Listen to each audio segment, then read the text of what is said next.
শাহ আমানত আন্তর্জাতিক বিমানবন্দরে প্রায় 22 লাখ টাকার বিদেশি মুদ্রা সহ সংযুক্ত আরব আমিরাতগামী এক যাত্রীকে আটক করা হয়েছে।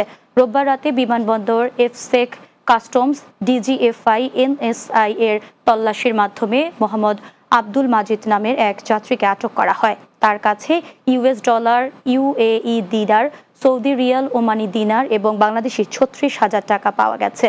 শাহ আমানত আন্তর্জাতিক বিমানবন্দরের জনসংযোগ কর্মকর্তা প্রকৌশলী মোহাম্মদ ইব্রাহিম খলিল জানান, জব্দ করা মুদ্রা ডিএ মূলে আটক করা হয়।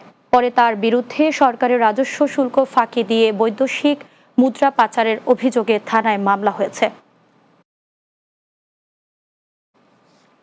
চট্টগ্রাম শহরের বিভিন্ন শিক্ষা প্রতিষ্ঠান থেকে এসএসসিতে জিপিএ 5 প্রাপ্ত সন্দ্বীপের 61 জন কৃতী শিক্ষার্থীকে সংবর্ধনা দিয়েছে জাতীয় সামাজিক সংগঠন সন্দ্বীপ নাগরিক সমাজ চট্টগ্রাম প্রেস ক্লাবের ইঞ্জিনিয়ার আব্দুল খালেক মিলনায়তনে এই সংবর্ধনা দেওয়া হয়।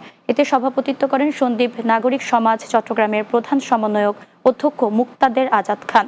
প্রধান অতিথি হিসেবে বক্তব্য রাখেন সরকারি কমার্স কলেজ চট্টগ্রামের অধ্যক্ষ প্রফেসর মোহাম্মদ শাহ আলমগীর। বক্তব্য রাখেন গাউসুয়া আদর্শ উচ্চ বিদ্যালয়ের প্রতিষ্ঠাকালীন দাতা সদস্য ইঞ্জিনিয়ার মোহাম্মদ আশরাফ উদ্দিন। চট্টগ্রাম সরকারি মহিলা কলেজের দর্শন বিভাগের সাবেক বিভাগীয় প্রধান প্রফেসর নীলুফার আক্তার খুশি ও দিলুয়ারা জাহান মেমোরিয়াল কলেজের অধ্যক্ষ মোহাম্মদ মারুফুল ইসলাম সহ অন্যান্যরা। চট্টগ্রামের সাতকানিয়া উপজেলা নির্বাহী অফিসার মিল্টন বিশ্বাসের পদোন্নতিতে সংবর্ধনা দেওয়া হয়েছে। উপজেলার কেরানীহাটে অবস্থিত একটি রেস্টুরেন্টে অনুষ্ঠানের আয়োজন করা হয়। এ সময় উপস্থিত ছিলেন সদ্য যোগদানকৃত উপজেলার সহকারী কমিশনার ভূমি কফিল উদ্দিন মাহমুদ, কেউচিয়া ইউনিয়ন পরিষদের ভারপ্রাপ্ত চেয়ারম্যান মোহাম্মদ মহসিন, ঢ্যামসা ইউনিয়ন পরিষদের প্যানেল চেয়ারম্যান আবু তাহের, মাদ্রাসা ইউনিয়ন পরিষদের ভারপ্রাপ্ত চেয়ারম্যান আবুল হোসেন সহ অন্যান্যরা। চট্টগ্রামের রাউজান পাঁচখাইন দরগা ডাক্তার মোহাম্মদ মিয়া চৌধুরী উচ্চ বিদ্যালয়ের 2025 সালের এসএসসি পরীক্ষা উত্তীর্ণ শিক্ষার্থীদের সংবর্ধনা দেওয়া হয়েছে। সোমবার দুপুরে বিদ্যালয় মিলনায়তনে এই অনুষ্ঠানের আয়োজন করা হয়। বিদ্যালয়ের প্রধান শিক্ষিকা রত্না রানী বড়ুয়ার সভাপতিত্বে প্রধান অতিথি ছিলেন বিশিষ্ট সমাজসেবক ও শিক্ষানুরাগী মোহাম্মদ সাইফুল আলম।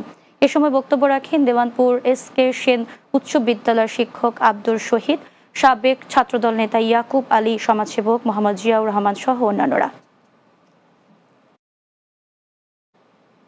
শেষ করব দিনের বাংলা। যাওয়ার আগে সংবাদ শিরোনামগুলো জানিয়ে দিচ্ছি আরও একবার।